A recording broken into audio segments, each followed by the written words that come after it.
السلام علیکم ورحمۃ اللہ وبرکاتہ۔ محترم ناظرین کرام، پروگرام آن لائن سوال جواب کے سیشن میں مفتی عبدالواحد قریشی صاحب کے ساتھ موجود ہیں۔ جیسا کہ آپ حضرات جانتے ہیں، اس وقت ہمارے سوالات کا پروگرام کا لائیو سیشن یہ پوری دنیا میں آن لائن چل رہا ہوتا ہے، تو آپ لوگوں کے جو روزمرہ کے مسائل ہوتے ہیں وہ ہم حضرت استاد جی کی خدمت میں پیش کرتے ہیں اور ان کے جواب وصول کرتے ہیں۔ تو آج ہی کچھ سوالات لے کر ہم حضرت کی خدمت میں پیش ہوئے ہیں، تو چلتے ہیں اپنے سوالوں کی طرف۔ ہمارے پاس سب سے پہلا سوال ہے سیف اللہ عباسی کا۔ وہ پوچھتے ہیں کیا ایک قبر میں دوسرا مردہ دفن کرنا جائز ہے جبکہ پہلا مردہ اور اس کی ہڈیاں اس قبر کے نیچے دفن کی جاتی ہیں؟ بسم اللہ الرحمن الرحیم، نحمدہ ونصلی ونسلم علی رسولہ الکریم، اما بعد۔ بھائی سیف اللہ عباسی، آپ نے ایک اچھا سوال فرمایا، ذرا اس کے بارے میں ایک اصولی موقف سمجھ لیں۔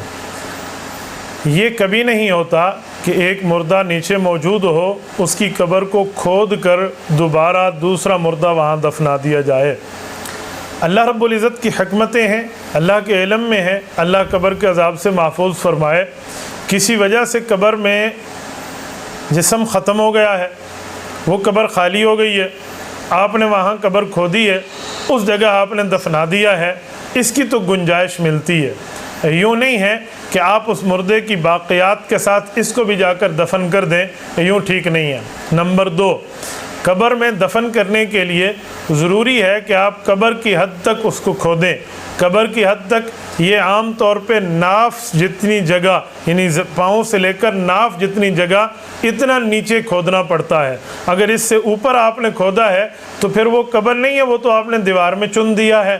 اگر آپ نے دفن کا مسنون طریقہ، تدفین کا سنت طریقہ آپ نے عمل کرنا ہے اور کرنا چاہیے، تو آپ اس کو آدھی جگہ تک، ناف تک یعنی آدھے جسم تک کھودیں زمین میں اور وہاں پر جا کر آپ دفنا دیں۔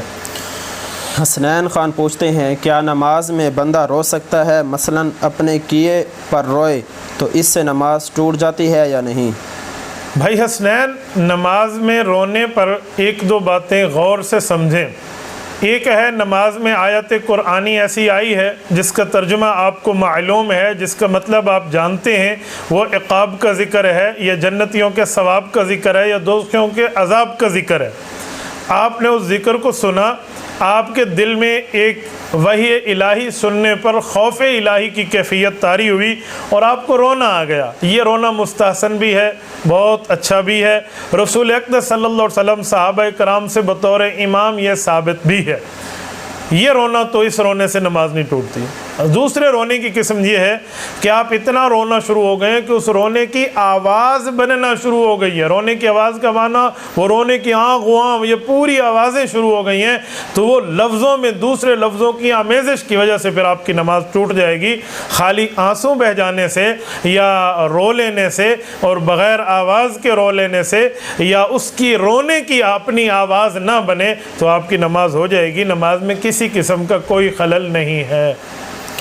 مہنور خان نیازی پوچھتی ہیں وضو کرنے کے لیے عورت کا سر پر دوپٹہ کرنا لازمی ہے یا بغیر دوپٹے کے وضو ہو جائے گا؟ مہنور بیٹا، آپ نے بہت اچھا سوال پوچھا ہے۔ اس طرح مجھ سے بچیاں بعض اوقات سوال کر کے پوچھتی ہیں۔ آج آپ کی وساطت سے میں امت کی تمام مسلمان بچیوں کو ایک پیغام دیتے ہوئے ایک بات سمجھاتا ہوں۔ دیکھو، کوئی بچی یا خاتون اکیلے ٹھہر کر وضو کر رہی ہے، اس کے سر پہ دوپٹہ نہ بھی ہو تو کوئی مسئلہ نہیں ہے، اس کا وضو ہو جائے گا۔ کیوں؟ اسے کوئی نامحرم دیکھ نہیں رہا۔ اور اگر جائنٹ ماحول ہے، کوئی نامحرم دیکھ رہا ہے یا گھر میں کوئی بیٹھے ہیں، کوئی مرد بھی دیکھ رہا ہے، تو مناسب ہے کہ وہ اپنے سر پر دوپٹہ اوڑھ کر وضو کرے۔ ہاں، جب تیمم کی باری، مسح کی باری آئے تو مسح عورت ویسے ہی کرے گی جیسے مرد کرتا ہے، تو وہی چوتھائی سر کم از کم اس کا فرض ہے، ربع راس، اور پورے سر کا یہ مسنون ہے۔ بعض اوقات خواتین مسح سر میں ایک غلطی کر لیتی ہیں۔ مسح الراس میں غلطی کیا ہے؟ وہ غلطی یہ ہے کہ وہ جو پراندے کے بال پیچھے گودے ہوئے باندھے ہوئے ہوتے ہیں نا، جس کو ہم سریکی میں گوت کہتے ہیں، یہ جو باندھے ہوئے بال ہیں نا، ان بالوں پر مسح کر لیتی ہیں۔ ان بالوں پہ مسح نہیں ہوتا، آپ کے سر کے بالوں پہ مسح ہوگا تو پھر آپ کا مسح ہو جائے گا۔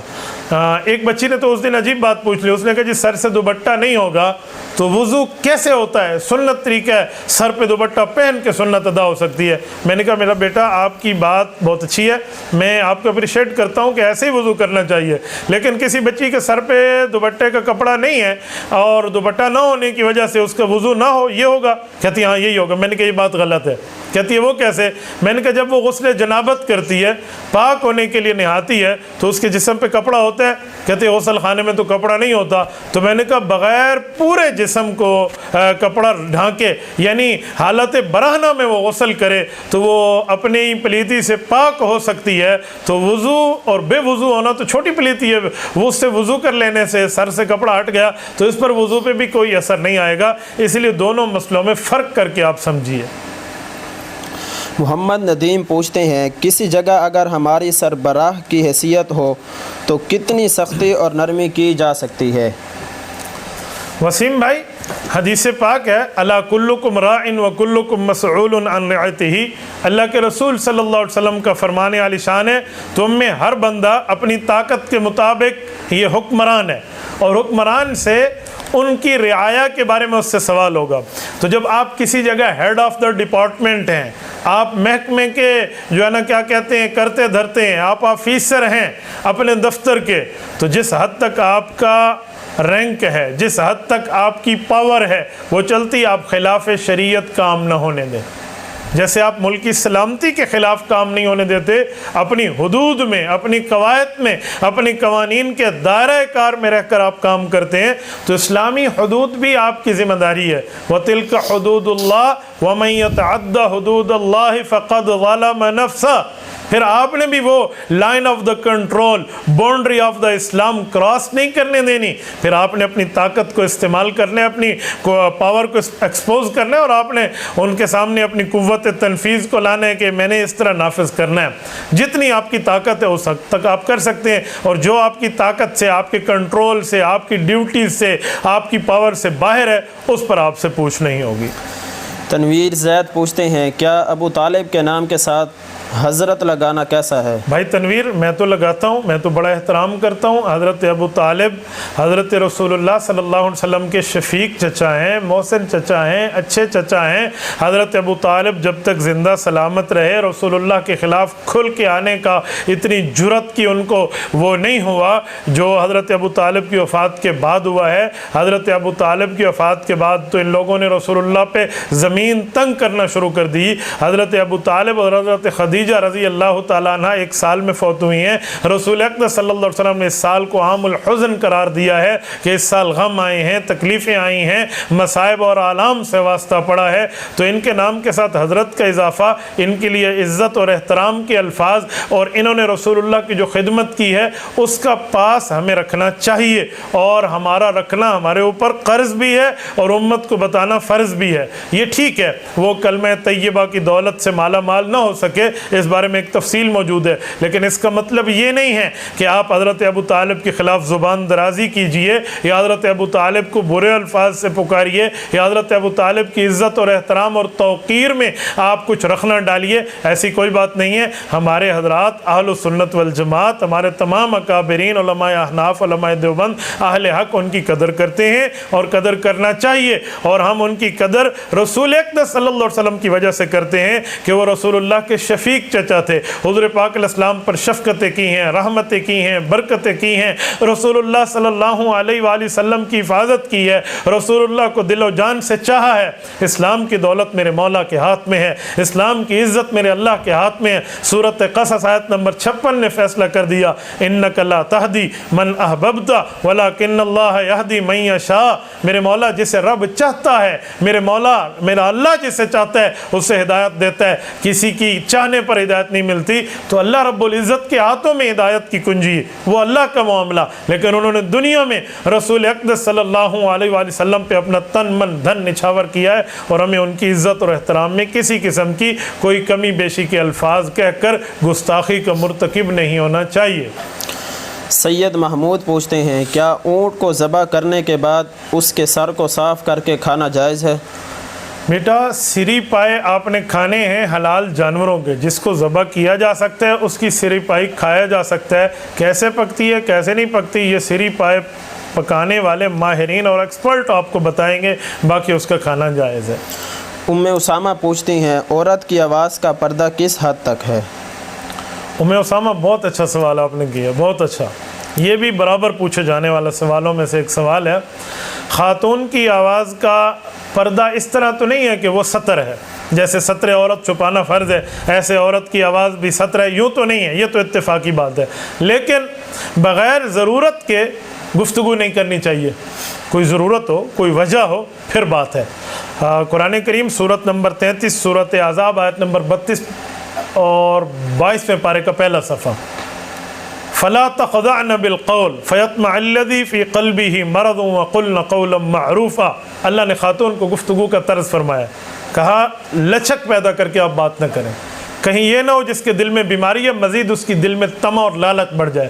وَقُلْنَ قَوْلًا مَعْرُوفًا، جو بات کرنے آپ رواج اور اصول کے مطابق بات کریں، ہاں اور نہ میں، یس اور نو میں بات کو کلیئر کر دیں، لمبی بات اور للچا کر اور زبان کو دبا کر اور بڑی عزت اور احترام کی وجہ سے اور بڑے پیار اور اخلاق سے نامحرم سے پیش آنا جی یوں نہیں ہے۔ ہاں کوئی ضرورت ہو، ضرورت پہ بات کی جا سکتی ہے اور ڈاکٹر سے بات کی جا سکتی ہے، استاد سے بات کی جا سکتی ہے، لیکن ضرورت کی حد تک۔ اگر کوئی اور ذریعہ تو اس کے ذریعے آپ محرم کے ذریعے پوچھ لیں تو بہت بہتر ہے، نہیں تو ضرورت کی حد تک بات ہو سکتی ہے، اور اگر ضرورت سے ہٹ کے بات ہو تو شریعت میں جائز نہیں ہے۔ یہ جو آج کل خواتین کے مجمعوں میں نعتیں پڑھی جاتی ہیں، نعت خاتون کے لیے پڑھنا کوئی مسئلہ نہیں ہے، خاتون نعت بھی پڑھے نعت سنائے بھی، لیکن خواتین کے مجمع میں اسپیکر ہو مائک ہو تو اس حد تک کہ خواتین کے مجمع میں، لیکن پھر اس کی ویڈیو ریکارڈنگ ہو، امت میں پھیلایا جائے، شیئر کی جائے، سب کچھ بتایا جائے، آن ایئر کیا جائے، یوں ٹھیک نہیں ہے، غیر محرم سے۔ ایک سوال ہمارے پاس آیا کہ ایک جگہ صحیح بخاری کا ختم تھا، یا آؤٹ آف دا پاکستان بات کر رہا ہوں، اس غیر ملک میں تقریباً کوئی 50 کے لگ بھگ بچیوں نے علم دین حاصل کیا، تو جیسے آخر میں علماء اس طالب علم کو پڑھواتے ہیں صحیح بخاری کی آخری روایت، جو بچہ عالم بن رہا ہوتا ہے وہ پڑھتا ہے باب قول اللہ تعالی ونضع الموازین القسط لیوم القیامہ وان اعمال بنی آدم وقولهم یوز، یہ پوری ترتیب پڑھتا ہے، سبحان اللہ وبحمدہ سبحان اللہ العظیم تک سند صحیح بخاری کی آخری۔ تو اس میں خاتون نے پڑھا اپنے مجمع میں، لیکن غلطی یہ ہوئی کہ وہ اسپیکر مردوں تک بھی آ رہا تھا، جو تقریباً کوئی سینکڑوں کی تعداد میں مرد بیٹھے تھے اور سن رہے تھے، تو ہم نے کہا غلط ہے، مردوں تک آواز کیوں آئی ہے؟ بچی نے پڑھا ہے، بچی کی حد تک رہے، وہ پڑھے وہ سنائے، وہ استاد شاگرد کا کام ہے۔ تو اس طرح نہیں ہے کہ آپ اس کی آواز کو آن ایئر کریں، اس طرح کا پردہ ہے، ضرورت شرعیہ تک گنجائش ہے، گفتگو بھی کر سکتے ہیں، سوال بھی ہو سکتا ہے، جواب بھی ہو سکتا ہے، لیکن ان قواعد کے اندر رہ کر۔ محمد منصور پوچھتے ہیں پیلا رومال یا پگڑی باندھنا کہاں سے ثابت ہے؟ بھائی منصور، میرے خیال میں آپ کا سوال جو ہے ہمارے اکابرین کی طرف ہے۔ حضرت شیخ الہند شیخ العالم مولانا محمود حسن دیوبندی رحمۃ اللہ تعالیٰ علیہ، حضرت گنگوہی اور حضرت نانوتوی رحمہم اللہ کے علوم کے وارث حضرت سیدنا مولانا حسین احمد مدنی رحمہ اللہ، حضرت جی مولانا الیاس دہلوی رحمہ اللہ کے استاد حضرت مولانا اشرف علی تھانوی کے استاد حضرت شیخ الہند پیلا رومال باندھا کرتے تھے۔ ہمارے اکابرین میں حافظ الحدیث حضرت مولانا عبداللہ درخواستی رحمۃ اللہ علیہ زرد رومال باندھا کرتے تھے، قائد ملت اسلامی حضرت مولانا مفتی محمود رحمۃ اللہ علیہ باندھا کرتے تھے، اور یہی رومال حضرت مولانا فضل الرحمان دامت فیوزہم العالیہ ادام اللہ شموسہ علینا بازغتاً ان یہ بھی باندھتے ہیں، ان کی اللہ فیض کو جاری اور ساری فرمائے۔ تو شاید اس بارے میں آپ کا سوال ہے تو اصولی جواب ذہن میں رکھ لیں۔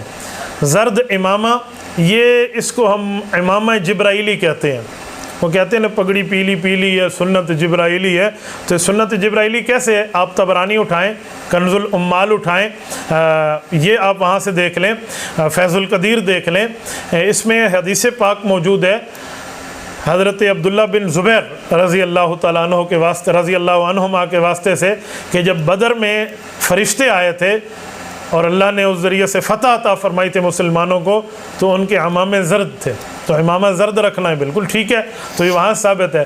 خود رسول اکرم صلی اللہ علیہ وآلہ وسلم سے بھی بعض اوقات یہ امامہ ثابت ہے، سنن نبی داؤد میں بھی روایت موجود ہے، تو آپ اس کو رکھ سکتے ہیں، باندھ سکتے ہیں یہ پگڑی۔